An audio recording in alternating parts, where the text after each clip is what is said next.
Some recipes can be daunting when cooking them for the first time, so Tesco and Sorted Food have teamed up to help you with some of your food firsts. Today we are making lobster mac and cheese. And we're going to show you all the steps and tips to prepare and use it if it's your first time. Here is a list of all the things you're going to need. The full equipment list is available down below, otherwise get a screenshot of this. And for the ingredients, you'll need 2 frozen lobsters defrosted, all the ingredients you need for a cheese sauce, the macaroni, cherry tomatoes, tarragon, and our parmesan breadcrumbs.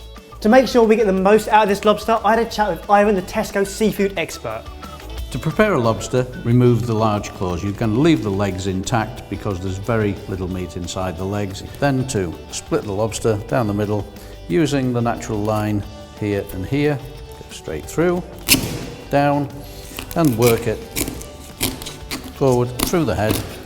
And then we're going to work that knife and do exactly the same right through to the tail. Once we've got the lobster in half, okay, the areas that you can't eat are here. We're then going to move to the claws. These are quite soft. Cut across them with the scissors.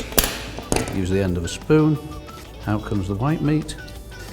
And then we try a little bit of a showpiece once we get to the big claws. Remove the lower claw.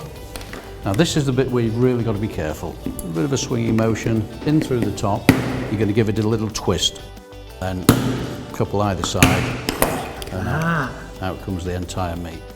And there you have all the meat extracted from the claws. You're ready to eat lobster. So we're going to prepare it so we've got all that sweet fleshy meat to go into our mac and cheese, but there's so much flavour left in the shells, so they're going to go into a saucepan with our milk to infuse.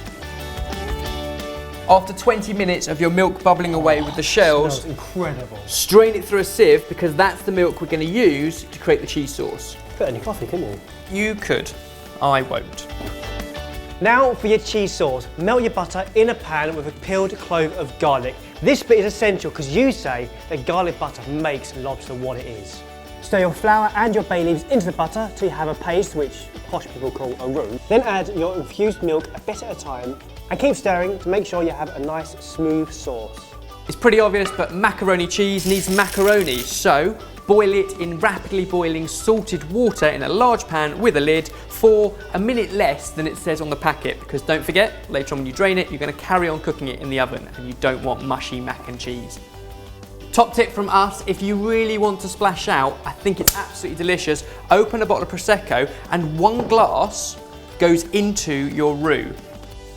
That's going in the sauce, not in your mouth. Oh, what? Once your posh Prosecco sauce has been bubbling for a few minutes, it's now time to rough it up with a bit of cheese. Drain your cooked pasta and then return it into the hot, dry pan along with everything else. So that's your cheese sauce, which is finished. All of your chopped up lobster meat goes in, along with halved cherry tomatoes and chopped tarragon, because you guys said tarragon was a great combo with lobster. Season it well with salt and pepper and transfer it into an oven-proof dish. At this point, you can eat it just as it is, but it gets even better if you put it under a really hot grill just to gratinate the top, and even better still if you first scatter it with a 50-50 mix of dried breadcrumbs and Parmesan cheese. That's what we're doing.